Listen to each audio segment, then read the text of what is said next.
ओम शांती. आज 3/2/2023. आज बाबांना जितकं शुक्रिया करू तितकं कमीच आहे. कारण काल सर्वांनी अव्यक्त बापदादा मिलन साजरं केलं असेल, लाभ घेतला असेल. काल बाबांनी किती किती सोमान दिले, किती प्रेम केलं मुरलीमधून, अव्यक्त मिलनमधून. तर आज परत बाबांची साकार मुरली आणि कालची बाबा मिलनची मुरली तर इतकी पॉवरफुल आहे की जी आपण परत परत ऐकावी अशी आहे. तर त्याचा अभ्यास परत परत करा. जरुरी पॉईंट्सला जरूर धारण करा, नाही तर वेळ गेली तर कोणीच काहीच करू शकणार नाही, बाबासुद्धा नाही. म्हणूनसाठी आजची मुरली. आणि आज आहे शुक्रवार आणि 3/2 महावाक्य आहे आजच्या मुरलीचे. गोड मुलांनो, नरापासून नारायण बनण्यासाठी परफेक्ट ब्राह्मण बना. खरे ब्राह्मण ते ज्यांच्यामध्ये कोणताही विकाररूपी शत्रू नसेल. प्रश्न: बाबांचा रिगार्ड कोणत्या मुलांना प्राप्त होतो? समजदार कोण आहेत? उत्तर: बाबांचा रिगार्ड त्यांना मिळतो जे यज्ञाचे प्रत्येक कार्य जबाबदारीने करतात, कधी बेवफाई करत नाहीत, पावन बनवण्याची आपली जबाबदारी समजून याच सेवेमध्ये तत्पर राहतात. वर्तणूक खूप रॉयल असते, कधीही नाव बदनाम शिवबाबाचं करणार नाहीत आणि सगळ्या कार्यामध्ये तारंगत असतात, म्हणजेच ऑलराऊंडर आहेत. समजदार ते आहेत जे फुल पास होण्याचा म्हणजेच सर्व आत्म्याच्या गुणांना, शक्तींना आपल्या संस्कारामध्ये आणण्याचा प्रयत्न करतात.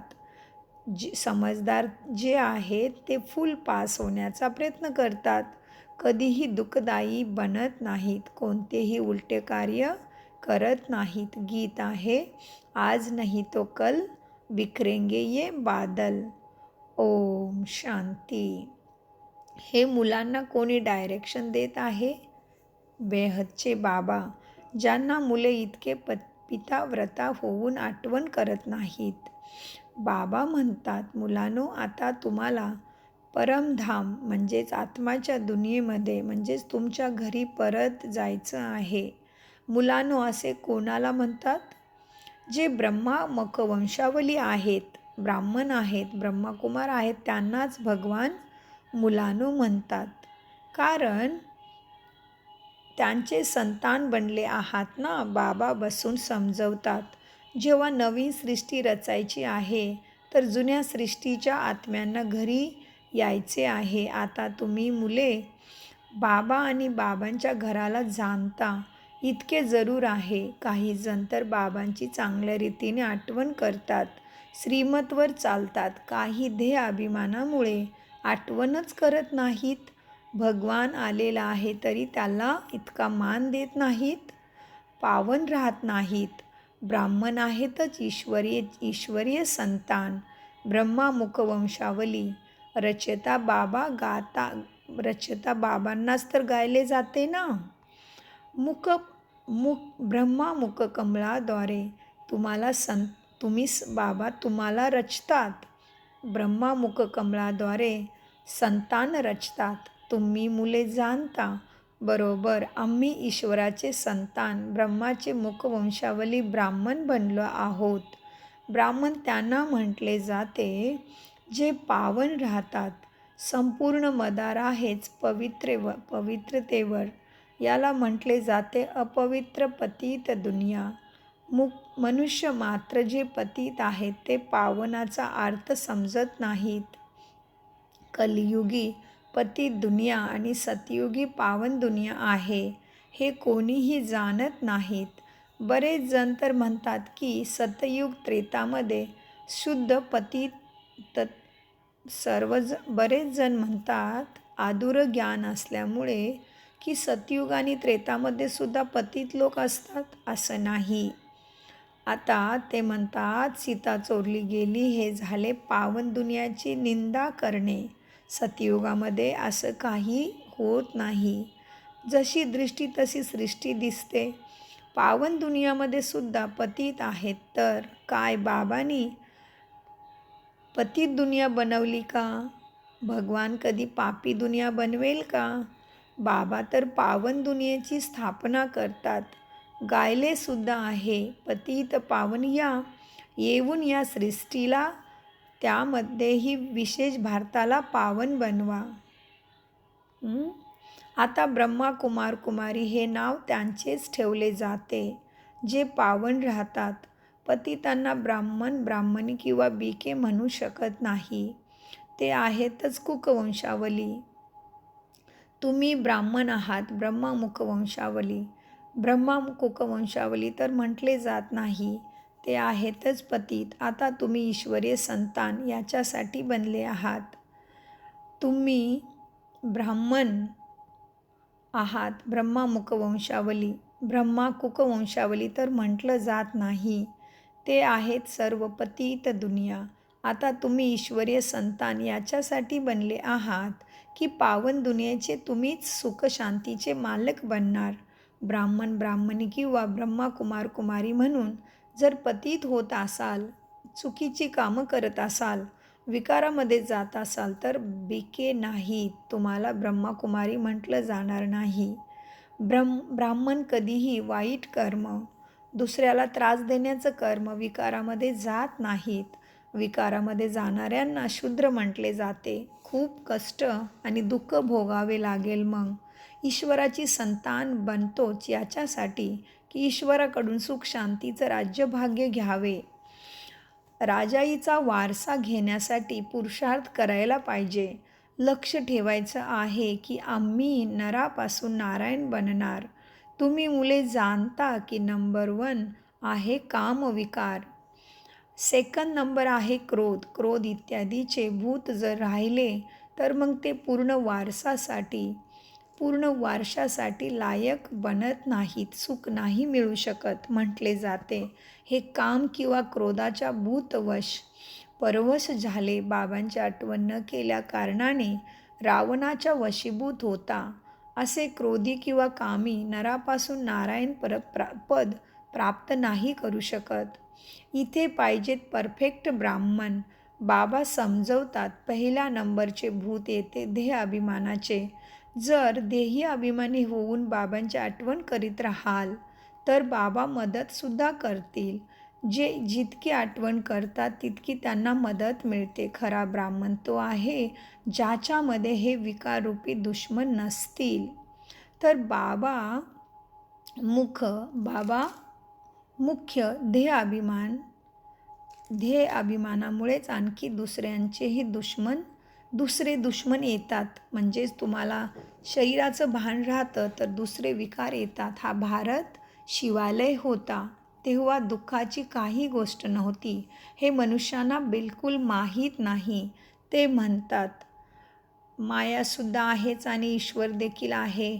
अरे, ईश्वर ज्याच्या वेळेवर येतात, ईश्वर त्याच वेळेवर येतात. माया तिच्या वेळेवर येते. माया सतयुग त्रेतामध्ये नसते. माया म्हणजे दुःख, कष्ट, वाईट वृत्ती, वाईट संस्कार ते द्वापार युगापासून येतात. ईश्वर त्याच वेळेवर येतात, माया तिच्या वेळेवर येते. आदाकल्प आहे ईश्वराचं राज्य म्हणजे सतयुग त्रेतामध्ये सुख शांती. अर्धा कल्प आहे मायेचं राज्य म्हणजे द्वापार आणि कलियुग. ही माहिती शास्त्रामध्ये नाही. तो आहे भक्तीचा मार्ग. ज्ञानाचे सागर एकच बाबा आहेत. त्यांना पतित पावन म्हटलं जाते. जे बाबांची आठवण करत नाहीत मनापासून त्यांच्याकडून पतित काम नक्कीच होत राहतील. त्यांना ब्राह्मण ब्राह्मणी म्हणू शकत नाही. अतिशय सूक्ष्म गोष्टी आहेत समजण्यासाठी. शिवबाबांची म्हणजेच शिवबाबा तुमच्यासाठी बाबा पण आहेत, म्हणजेच पिता पण आहेत आणि आजोबा पण आहेत. तर आठवण करायची आहे. आठवण नाही केली तर सुखाचा वारसा कोठून भेटणार? मग त्यांना या जुन्या दुनियेतील मित्रसंबंधी इत्यादीच बुद्धीमध्ये आठवण येत राहते. चांगल्या प्रकारचे बाबांची आठवण कराल तर बाबाही तुम्हाला मदत देतील. तुम्ही कुठेही मुरली चालवण्यामध्ये गोंधळून गेलात तरीसुद्धा शिवबाबा येऊन प्रवेश करून काय करतात? मुरली चालवतील. बाबा सांगतात, मुलांना का कळत नाही की शिवबाबा येऊन मदत करतात, समजतात. आम्ही आज चांगली मुरली चालविली. अरे, आज चांगली चालवलीत, कालपर्यंत का चालवत नव्हता? तुम्हाला हे देखील थोडेच माहिती होते. शिवबाबा बोलतात की ब्रह्मा बोलतात. शिवबाबा म्हणतात, मुलांनो, तुम्ही माझी ईश्वरीय संतान आहेत. माझी आठवण करा. अरे, दुसरे कोणी असे म्हणू शकत नाही की माझे संतान आहात. कोणी गुरु गोसावी म्हणेल का तुम्हाला की माझी संतान आहात, मला आठवण करा तर सुख देतो? नाही. फक्त परमपिता परमात्माच म्हणतात की मला आठवण करा तर मी सुख देतो. मी यांच्यामध्ये प्रवेश करतो. ब्रह्मामध्ये म्हणू शकतो की मी ह्या सत्य ज्ञानाचा सागर आहे ना. तुम्ही ज्ञानी तू आत्मा बनत आहात. जर बाबासोबत योग ठेवतात तर बाबासुद्धा येऊन तुम्हाला मदत करतात. देहाभिमान का असणारे थोडेच बाबांना आठवण करतील. बाबांची आठवण जरूर करायची आहे. अहंकार येता कामा नये. मी चांगली मुरली चालवली नाही असं नाही समजायचं, बाबाच करतात. पहिले शिवबाबांनी येऊन मुरली चालवली. वेळोवेळी शिवबाबांची आठवण केली पाहिजे. बरीच मुले आहेत जी पूर्ण आठवण करत नाहीत, त्यामुळे कर्मभोग नष्ट होत नाही. आजारपणे येतच राहतात. विकर्म विनाश होत नाहीत. मुलांनी बाबांशी योग लावायचा आहे. आपण राजयोगी आहोत. बाबांच्याकडून राजाई घ्यायची आहे. आपण नरापासून नारायण बनणार. मनामध्ये समजायचं आहे, मी इतके शिकणार ज्याने सूर्यवंशीमध्ये मी जन्म घेईन. म्हणून आत्ता सूर्यवंशीचे संस्कार बनवायचे आहेत. असं नाही की दासदासी जाऊन नंतर राजाई मिळावी, असं नाही. बाबांची आठवण केल्याने बाबांची खूप मदत मिळते. नाहीतर काही ना काही पापकर्म, नुकसान इत्यादी होते. ते खूप दुःखदायी बनतात. लक्ष्मीनारायण तर सुखदायी आहेत ना. समजदार मुले फुल पास होण्याचा प्रयत्न करतील असे नाही. जे मिळाले ते ठीक नाही. प्रत्येक गोष्टीमध्ये ऑलराऊंडर पुरुषार्थ करायला पाहिजे. असे सुद्धा नाही की हे काम याचे आहे, आम्ही का करावे? बाबा ऑलराऊंडर काम करतात ना. मुलांचे वर्तन ठीक नसेल तर मग बाबांचे नाव तुम्ही बदनाम करता.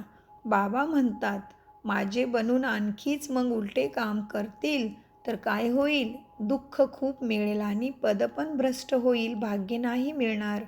बाबा सांगतात, बाबांचे डायरेक्शन असतात, ब्रह्माबाबांचे पण डायरेक्शन असतात. तर काय असे समजू नका की हे डायरेक्शन ब्रह्माबाबा देतात. शिवबाबा आठवणीत राहिले पाहिजेत. ब्रह्माबाबांची सुद्धा डायरेक्शन ऐकायला पाहिजे. ती पण ब्रह्माची मतसुद्धा मशहूर आहे ना. मुलांनी समजायचं आहे, दुनियेला पावन बनवायचे ओझे डोक्यावरती आहे. जबाबदारी तुमची आहे. भारताला पावन बनवण्याची खूप मोठी जबाबदारी तुमची आहे. तुम्हाला तेवढंच भाग्य पण मिळणार आहे. यज्ञाचे प्रत्येक कार्य जबाबदारीने करायचे आहे. कोणत्याही प्रकारची बेपर्वाई करू नये. तेव्हा मग बाबासुद्धा रिगार्ड देतील. नाहीतर धर्मराज अशी सजा देतील की जी कधी जेलमध्ये सुद्धा भोगली नसेल. म्हणूनच बाबा म्हणतात, विनाश होण्यापूर्वी सर्व विकर्म योगद्वारे भस्म करा, नाहीतर जन्मजन्मांतरची विकर्माची सजा धर्मराजपुरीमध्ये खूप भोगावी लागेल. त्यामुळे बेसावध राहू नका. हा अंतिम जन्म आहे. मग तर जाणारच आहात स्वर्गामध्ये. सजा खाऊन मग प्रजापद प्राप्त करणे, याला पुरुषार्थ म्हटले जात नाही. त्यावेळी त्राही करावी लागेल. हा सुद्धा बाबा साक्षात्कार करवतील की वेळोवेळी समजविले होते. ब्राह्मण बनणे काही असं साधारण गोष्ट नाही. मावशीचं घर नाही. ईश्वराचे संतान बनता तर मग कोणत्याही विकार आतमध्ये असता कामा नये. यामध्ये काम महाशत्रू आहे. जे कामवश होतात त्यांना ब्राह्मण म्हटलं जात नाही. माया खूप पछाडेल, परंतु कर्मेंद्रियाद्वारे असे कोणतेही काम करायचे नाही. ओळखीचा, फॅमिलिरिटीचा थोडासा गर्व असणे हा सुद्धा मायेचा नशा आहे. बाबांनी समजाविले आहे, याने देखील पापाचे ओझे चढेल. तुम्ही व्यभिचारी बनलात. ईश्वरीय संतांमध्ये हे काम, क्रोध इत्यादी सैतान थोडेच असतात. ही सैतानी म्हणजे आसुरी गुण आहेत. असे बरेच आहेत जे ईश्वराचे बनतात आणि मग मायेची बनंती होतात, ध्येयाभिमानामध्ये येतात. बाबांच्या श्रीमतवर चालायचं आहे तेव्हा मग जबाबदारी ते राहतील. ब्राह्मणाचे मतसुद्धा गायले जाते. याच्या मतावर चालण्याने सुद्धा जबाबदार बाबा असतील. तर मग का नाही आपल्यावरून जबाबदारी सोडून दिली पाहिजे? बाबांना देऊन टाका. बापदादा दोघांचे मत प्रसिद्ध आहे ना. मातेच्या मतावर सुद्धा चालायचे आहे. ब्रह्मा माँ आहे ना, कारण माता गुरु बनते. ते माता पिता वेगळे आहेत. यावेळी मातेला गुरु बनवण्याची प्रक्रिया चालते. तुम्ही पुरुषार्थ करत आहात शिवालयासाठी. सतयुगाला शिवालय म्हटले जाते. परमात्म्याचे ॲक्युरेट नाव शिव आहे. शिवजयंतीच गायली जाते. शिव यांना कल्याणकारी म्हटले जाते. ते आहेत, शिव आहेत बिंदी. परमपिता परमात्म्याचे रूपच आहे स्टार. सोने किंवा चांदीचे छोटे स्टार बनवून तिलकसुद्धा लावतात. वास्तवामध्ये ते अतिशय योग्य आहे आणि स्टार राहतो सुद्धा दोन्ही भवयांच्या मध्ये. परंतु मनुष्यांना बिलकुल सत्य ज्ञान नाही. त्रिनेत्री, त्रिकालदर्शी निशाणी म्हणजे दिव्यदृष्टी, दिव्य बुद्धीची निशाणी म्हणून मग कोणी त्रिशूलाचा तिलक लावतात. आता तुम्ही मुलांना या गोष्टीचे सत्य ज्ञान आहे. तुम्ही पाहिजे तर स्टार लावू शकता माथ्यावरती. आपली निशाणी सफेद स्टार आहे. आत्म्याचे रूपसुद्धा स्टारप्रमाणे आहे. बाबा सर्व रहस्य तुम्हाला समजवतात, सावधानीसुद्धा देतात. बीके ते ज्यांनी प्रतिज्ञा केलेली आहे की पापाचे काम कधीही करणार नाही, हे लक्षात ठेवायचे आहे. कोणाच्या मनाला दुखवायचं नाही. जर दुखवत असाल तर शिवबाबांचे संतान नाही आहेत. शिवबाबा येतातच सुख देण्यासाठी, दुःख दूर करण्यासाठी. तिथे सतयुगामध्ये यथा राजा राणी तथा प्रजा म्हणजे सर्वांनाच सुख असते आणि सर्व एकमेकांना सुखच देतात. इथे सर्व सावळे पतित बनले आहेत. काम कटारी चालवत राहतात. ही आहेच एकमेकांना दुःख देणारी दुनिया. सतयुग आहे एकमेकांना सुख देणारी दुनिया. समजविले पाहिजे की आम्ही ईश्वरीय संतान बनलो आहोत. आम्ही कोणतेही पाप करत नाही, नाहीतर पुण्य आत्म्याच्या दुनियेमध्ये इतके पद प्राप्त करू शकणार नाही. प्रत्येकाच्या नाडीवरून समजते की हे आपल्या कुळाचे आहेत आणि नाहीत. प्रत्येकाच्या लक्षणावरून, स्वभावावरून समजतात.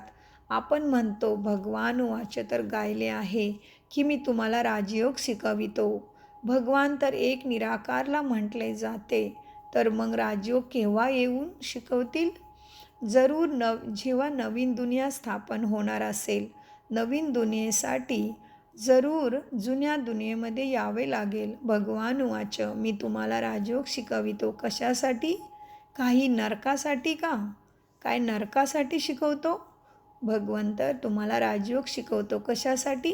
काय नरकासाठी का? पावन दुनियेसाठी शिकवतो ना.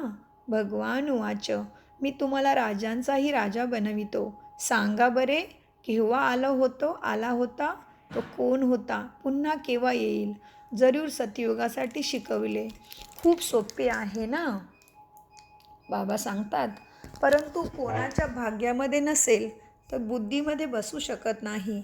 जसे तपलेले तवे म्हणजेच गरम तवा काही बुद्धीमध्ये ठेवू शकत नाही, त्याप्रमाणे जसं गरम तव्यावरती पाणी टाकलं तर ते कसं लगेच उडून जातं. तर काही ज्ञान व्यवस्थित समजत नाहीत, गरम तव्याप्रमाणे आहेत. तर बाबा म्हणतात मग समजलं पाहिजे.